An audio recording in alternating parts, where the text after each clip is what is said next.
Hey there, it's Pete with GCI Turf. Hope you're having a great day today. And where's the tall fescue been? Well, it's been the same place it's always been, right here. It is shining like a new penny. It is looking as good as it could possibly look. I honestly don't know if it could look any better for this time of the year. And this time of the year is July the 16th. That's the day I'm filming this, 2022. This year I tried something a little different in the summer on the fescue. And let me say this first. If you're following my cool season lawn care guide, or if you have intentions to follow my cool season lawn care guide, this is one of those videos where I'm just kind of going way out in left field and doing something totally and completely wonky just to see what happens. You know, I like being the guinea pig on stuff like this, so please stick to the guide. Don't try and do this what I'm doing, because this is different. What I'm about to show you is something you typically don't do on fescue, especially July 16th in the middle of the summer. I just wanted to do some different things, some crazy out in left field things that you wouldn't typically do to fescue. One of them is, you know, I've always preached a preventative fungicide program where it starts around mid-May and goes through mid-August, and you use lowest available rates for natural adjuvant, still get your same 28-day control. And I've always done that out here, always. Never had any issues with disease. Actually, we've been doing that program for almost 8 or 9 years now. I've been using the adjuvant, maybe 7, 8 years or so, and we get zero breakthrough, none whatsoever. Using minimal fungicide and letting the adjuvant do its thing, what it's supposed to do, and make the fungicide more effective. With that said, I totally and completely did not do a preventative fungicide program on my fescue this year. I actually waited until I got some brown patch, and right over here in the corner it popped up. This was about middle of June-ish, I believe, somewhere around maybe the end of the first week of June, second week of June, something like that. I let the brown patch get pretty good size. I mean, it was like, you know, big around as a basketball or so. And the lesions were pretty hot and heavy, and it was a pretty intense patch of rhizoctonia, and there's just about 3 of them over here in this corner. The rest of the yard was fine. Well, actually I had one more spot in front of the crepe myrtle in front of the house that got 3 or 4 little spots in it, but the rest of the yard out here was fine. These are in shady, semi-shady areas that kind of stay moist, poor air circulation and all that. That would typically be where the fungus would show up first, in those areas where it's shady, moist, and poor air circulation, and that's textbook for those 2 spots. It doesn't surprise me it showed up there. I done a full curative rate of azoxystrobin and propiconazole and the natural adjuvant, and it has carried me over to July 16th. Did I say July 16th? It's carried me over to July the 16th, which is today. And so I'm roughly about a month from that first fungicide application. So it was about that time to just get another application down as a preventative measure. And, you know, thinking back on it, I kind of wish I wouldn't have done that and just let the yard go the rest of the summer, but you know, it's too late. But I can say this, I will not put another fungicide on this fescue, so that will equal a total of 2 applications for the entire year. So, you know, I'm just playing around, just trying to see what is the least amount of input I can put in the yard and still keep the yard looking like it looks right here. Now that's as far as fungicide goes. As far as fertilizer goes, I really did something crazy today. This is the first time in the history of my doing lawn care I've ever done this. So we're both going to get to see the results together in a future video. But you remember my bluegrass back here. It really got hit hard because I cut the irrigation off when I went to the beach. and it was stressed out. And then of course I brought it back to life with a lot of water, and I put down a full pound of the Protein 19019. Well, of course the fescue is a little more drought tolerant, hardy, and it really didn't check out and go dormant like the bluegrass. We got that big rain the other day, and I mean that actually kind of really flushed it out real good. But I wanted to do something totally completely different, so I did the same thing here as I did on my bluegrass. July 16th, went down, actually I didn't go down with a full pound, I went down with 3/4 of a pound of N and K, the Protein 19019. The reason I didn't do the full pound, I didn't physically have enough fertilizer. That's all I had, because my neighbor across the street, his yard is really stressed out, like really bad. He hadn't been running his irrigation, and it is, I mean, some of the grass is like flattened out to the ground. So I don't know that if that's just a severe dormancy state or if it's actually dead. I have no clue, but we're about to find out, because I did put down a full pound of N and K on his yard, and he has said he was going to water it 2 or 3 mornings and really soak it in good, and then later this week we're supposed to get more rain in an afternoon storm or so. At least it's forecasted now, so who knows what's going to happen. Goal is to try and bring his yard back to life with that one good heavy feeding of fertilizer.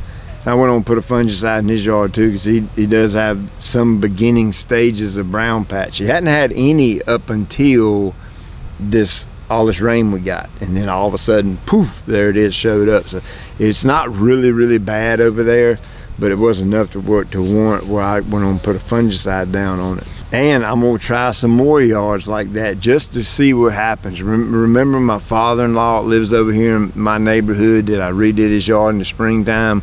Well, that's 32,000 square feet non-irrigated turf, and it was brown, checked out. It has got a little bit more color in it after this rain, but at some point in time this week, I'm gonna go over there and I'm gonna put him a full pound of N and K of the 19019 down, and hopefully gets rained in, just to see what happens. I mean, I'm just curious to see what happens. I know for years they have told us, and you know, the people with big brains, scientists and universities, and you know, people that are a lot smarter about turf grass than I, they've always said don't fertilize fescue or cool season turf past a certain day.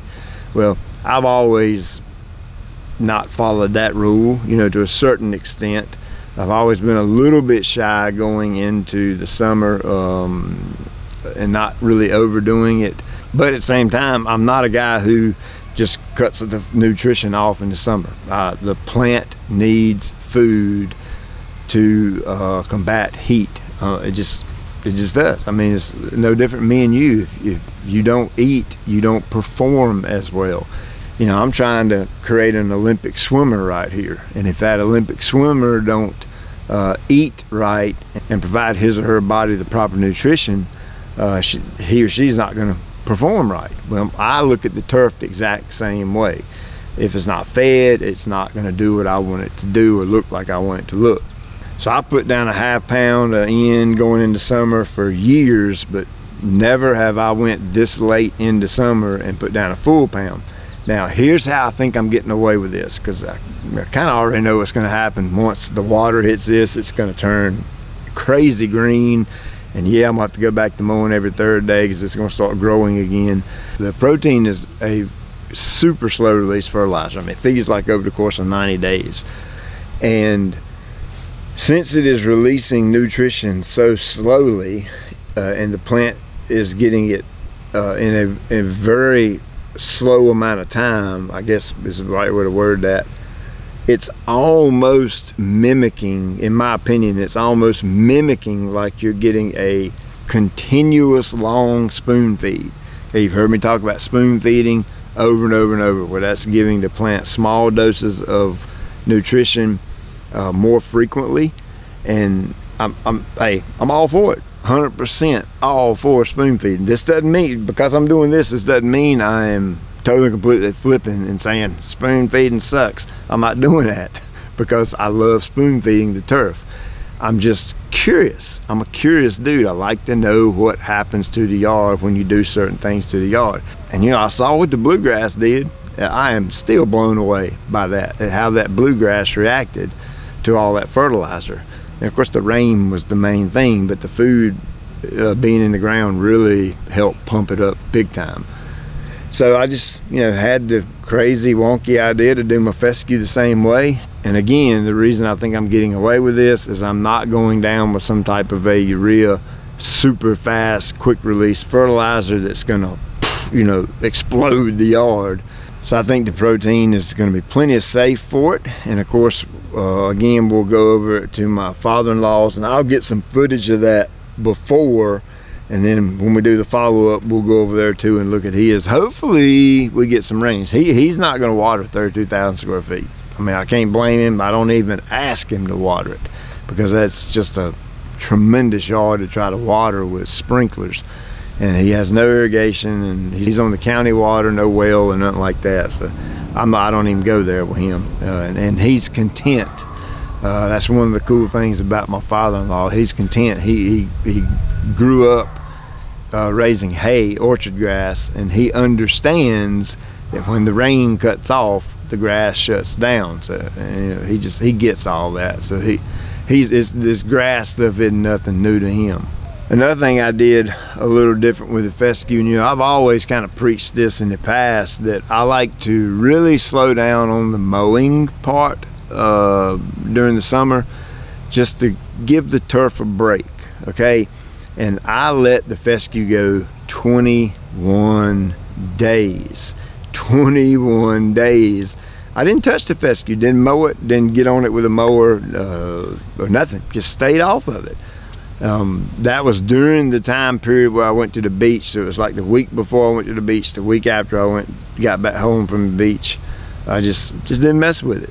And of course I watered it some with the irrigation system, but I watered it very, very minimal, just to see how hard I could push it. And of course it stayed nice and healthy and nice and thick and green. Showed some signs of stress kind of out in the middle where that hot sun beats down on it, and it got a little blue and a little gray colored. Once I mowed it, and then of course that rain came, then it just, all that went away and it flushed right back out. So here's the scoop with the video. Let your fescue rest in the summer and just let it chill, let it relax. Skip a mowing every now and then. You'll be absolutely amazed at what that does for the turf. Number two, if you're dealing with brown patch in your fescue, propiconazole, azoxystrobin, natural adjuvant, that's a killer mix to really kick brown patch's tail. It will just bust it right in the head. And number three, do not put down a pound of N on your fescue. You wait and let me show you what happens. Let me be the guinea pig. Let me show you the results. And then you can decide what you want to do with your yard. But again, I like breaking the rules. That don't bother me one bit, especially when it comes to the turf. And I just like to see if I can pull off and do the things that others have told me that, you're not supposed to do that. So hey, I'm going to go get me a bite to eat with my family. And as always, I appreciate you taking time out of your day to watch. I'll check you later.